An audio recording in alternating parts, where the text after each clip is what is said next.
உங்கள் தந்திவன் தொலைக்காட்சியில் சின்ன திரையின் சிங்க பெண்கள் மாலை 7 முதல் 8 மணி வரை காணத் தவறாதீர்கள். தனது பிறந்த நாளை முன்னிட்டு நடிகர் சூர்யா ரத்த தானம் செய்தார்.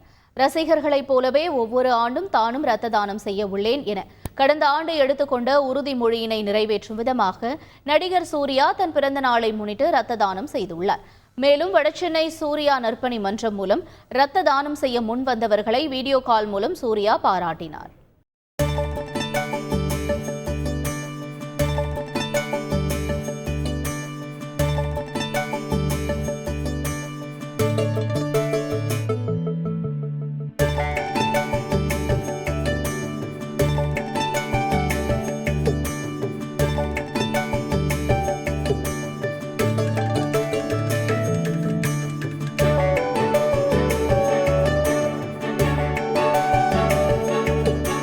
உங்கள் தந்திவன் தொலைக்காட்சியில் சின்ன திரையின் சிங்க பெண்கள் மாலை 7 முதல் 8 மணி வரை காணத் தவறாதீர்கள்.